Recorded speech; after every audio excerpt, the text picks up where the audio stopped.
തൃശ്ശൂരുകാർക്ക് വലിയൊരു കയ്യടി കൊടുത്തേ പറ്റൂ. കാരണം അവർ തൃശ്ശൂരിൽ നിന്നും ലോക്സഭയിലേക്ക് കയറ്റിവിട്ടത് തൃശ്ശൂരിൻ്റെ മാത്രമല്ല, കേരളത്തെ ആകെ മൊത്തത്തിൽ മാറ്റിമറിച്ച് വികസന കുതിപ്പിലെത്തിക്കാൻ കഴിവുള്ള ഒരു മുതലിനെ തന്നെയാണ്. തൃശ്ശൂരിൽ ഗംഭീര വിജയം നേടി സുരേഷ് ഗോപി കേരളത്തിൽ നിന്നുള്ള ആദ്യ BJP MP ലോക്സഭയിലേക്ക് കാലെടുത്ത് കുത്തുമ്പോൾ അദ്ദേഹത്തിൻ്റെ മനസ്സിൽ തൃശ്ശൂരുകാർ മാത്രമല്ല, കേരള സംസ്ഥാനം പോലും ചിന്തിക്കാത്ത അടാർ വികസനം തന്നെയാണ് ലക്ഷ്യം വെച്ചിരിക്കുന്നത്. മാത്രമല്ല, കേന്ദ്ര ടൂറിസവും പെട്രോളിയം എന്നതിൻ്റെ സഹമന്ത്രിയായി അദ്ദേഹത്തെ മോദിജി കൊണ്ടുവന്നതിൻ്റെ പിന്നിൽ കേരളത്തിൻ്റെ അനന്തമായ ടൂറിസം സാധ്യതകളെക്കുറിച്ച് വ്യക്തമായ വികസന പദ്ധതികൾ മോദിയുടെ കയ്യിലുണ്ട് എന്നതും വ്യക്തമാണ്. അത് പ്രാവർത്തികമാക്കുന്നത് നമ്മുടെ സുരേഷ് ഗോപിയിലൂടെയായിരിക്കും. നമുക്കറിയാം, നമ്മുടെ കേരളത്തിൽ വിനോദസഞ്ചാര സാധ്യതാ മേഖലകൾ നിരവധിയാണ്. ടൂറിസം ഇന്ത്യ എന്നാൽ പ്രധാനമന്ത്രിയെ സംബന്ധിച്ചിടത്തോളം അത് കേരളം എന്ന് തന്നെയാണ് പറയേണ്ടി വരുന്നത്. അതുകൊണ്ട് തന്നെ വലിയൊരു പ്രാധാന്യം നമ്മുടെ കേരളത്തിനുണ്ട്. മാത്രമല്ല, ടൂറിസത്തിൽ ഏറ്റവും ശ്രദ്ധേയമാകുന്ന ഒന്നെന്ന് പറയുന്നത് ആയുർവേദം തന്നെയാണ്.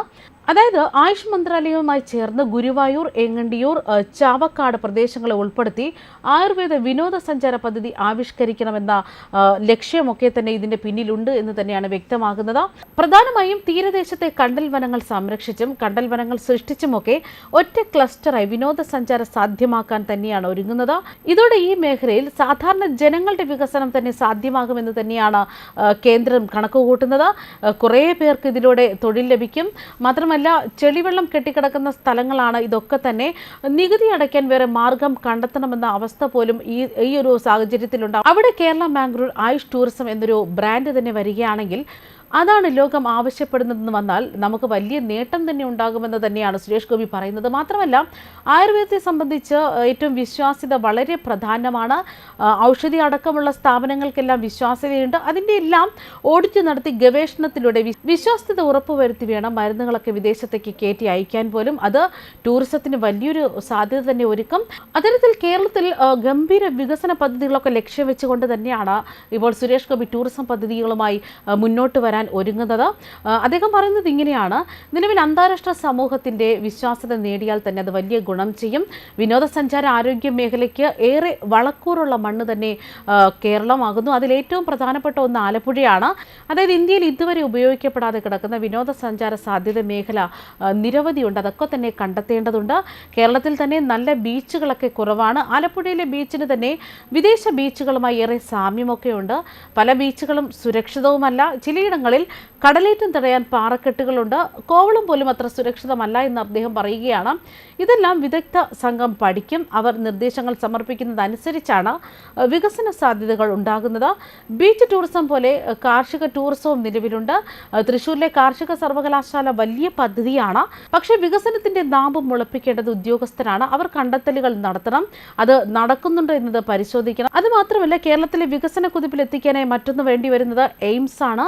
സംസ്ഥാനത്തിന്റെ തെക്കുള്ള ജില്ലയിൽ എയിംസിന്റെ സ്ഥലം ഏറ്റെടുക്കുമെന്ന് തന്നെ മുഖ്യമന്ത്രിയോട് 2016 മുതൽ ആവശ്യപ്പെടുന്നതാണ്. അന്ന് പറഞ്ഞതിൽ ഉറച്ചു നിൽക്കുന്നു. അതിൽ രാഷ്ട്രീയമില്ല. വികസനത്തിൽ പ്രാദേശിക താല്പര്യങ്ങളില്ല. എയിംസ് പട്ടികയിൽ കേരളത്തെ ഉൾപ്പെടുത്താൻ കേന്ദ്ര ബഡ്ജറ്റിൽ ശ്രമമുണ്ടെങ്കിലും സംസ്ഥാന സർക്കാരിൽ നിന്നൊരു വീഴ്ചയുണ്ടായിരിക്കുന്നു. ഒരു പ്രദേശത്തിന്റെ ഭൂമിശാസ്ത്രപരമായ സവിശേഷത കൊണ്ട് നേടിയെടുക്കാവുന്നതെല്ലാം ചെയ്തിട്ടുണ്ടെന്നും അതാകണം നമ്മുടെ ലക്ഷ്യം. കൂടുതൽ വന്ദേ ഭാരത് ട്രെയിനുകൾ വരണമെങ്കിൽ കേരളത്തിൽ 2 ട്രാക്ക് കൂടി വരണമെന്നാണ് അദ്ദേഹം പറയുന്നത്. അല്ലാതെ കൂടുതൽ ട്രെയിൻ ചോദിക്കുന്നതിൽ എന്ത് യുക്തിയുണ്ടെന്നാണ് അദ്ദേഹം ചോദിക്കുന്നത്. അതുമാത്രമല്ല, ചെറിയ തീപിടുത്തം പോലും ഉണ്ടായാൽ എല്ലാ സർവീസും തടസ്സപ്പെടും. അതായത് ഒരു മരക്കൊമ്പ് വീണാലും പ്രശ്നമാണ്. ആർജവമുണ്ടെങ്കിൽ 2 ട്രാക്കുകൾ കൂടി കൊണ്ടുവരാൻ സാധിക്കും. മാത്രമല്ല, മെട്രോയ്ക്കും കേരളത്തിൽ വലിയ സാധ്യതയാണുള്ളത്. ഡൽഹി മെട്രോ UP-യിലേക്കും ഹരിയാനയിലേക്കും ആകാമെങ്കിൽ കൊച്ചി മെട്രോ തൃശ്ശൂരും പാലക്കാടും കോയമ്പത്തൂരിലേക്കും എത്തുമെന്നും ട്രാക്ക് വികസനം നടന്നില്ലെങ്കിൽ കേരളത്തിലേക്ക് അധിക ട്രെയിനുകൾ കൊണ്ടുവരാനാകില്ല എന്നത് ഉറപ്പാണെന്നും അദ്ദേഹം ചൂണ്ടിക്കാണിക്കുകയാണ്. അതുപോലെ റോഡ് വികസനവും വേണമെന്ന് അദ്ദേഹം പറയുന്നു. റോഡ് വിപുലീകരിക്കുമ്പോൾ കച്ചവടക്കാർ ഒഴിഞ്ഞു പോകും. അത് സ്വാഭാവികമാണ്. അതെല്ലാം പഠിച്ചതിന് പിന്നാലെ മാത്രമേ നടപ്പിലാക്കൂ എന്നാണ് അദ്ദേഹം പറയുന്നത്. മാത്രമല്ല, BJPക്ക് തൃശ്ശൂരിലെ സുമനസ്സുകൾ നൽകിയ ഏറ്റവും വലിയ ആദരവ് തന്നെയാണ് ഈ തെരഞ്ഞെടുപ്പ് വിജയമെന്ന് വേണം പറയാൻ. തൻ്റെ പ്രവർത്തനം തൃശ്ശൂരിൽ ഒതുങ്ങില്ലെന്നും കേരളത്തിനായി അദ്ദേഹം പ്രവർത്തിക്കുമെന്ന് തന്നെയാണ് അദ്ദേഹം വാക്ക് നൽകുന്നത്. കേരളത്തിന് പുറമെ തമിഴ്നാട്ടിലും ശ്രദ്ധയുണ്ടാകുമെന്ന് അദ്ദേഹം പറയുന്നു. ഏൽപ്പിച്ച ചുമതല അമിത ഭാരമാണ്. ആ ചുമതല കൃത്യമായി നിർവഹിക്കുമെന്ന് അദ്ദേഹം വ്യക്തമാക്കുകയാണ്. ഇനിയും പണിയെടുത്തേ മതിയാകൂ എന്ന തൃശ്ശൂരിലെ പ്രവർത്തകരോട് അവർ നൽകിയ സ്വീകരണത്തിൽ കൃത്യമായി താൻ പറഞ്ഞിട്ടുണ്ട്. അടുത്ത തിരഞ്ഞെടുപ്പുകളുടെ പ്രചരണ ഭാരം വരുമ്പോഴേക്കും രാഷ്ട്രീയ നിർമ്മാണത്തിനായുള്ള കണ്ടെത്തലുകൾ കണ്ടെത്തണം. വികസനം ചർച്ചയാകുന്നത് ഇപ്പോഴാണ്. ജില്ലാ അടിസ്ഥാനത്തിലോ അല്ലെങ്കിൽ മണ്ഡലം അടിസ്ഥാനത്തിലോ ജനപ്രതിനിധികൾക്ക് അവകാശവാദം ഉന്നയിക്കാം. പക്ഷേ അവഗണിക്കപ്പെട്ട സ്ഥലങ്ങളിലേക്ക് വികസനം എത്തിക്കുക തന്നെയാണ് വേണ്ടതെന്നാണ് അദ്ദേഹം കൂട്ടിച്ചേർക്കുന്നത്. ന്യൂസ് ഡെസ്ക് കർമ്മ ന്യൂസ്.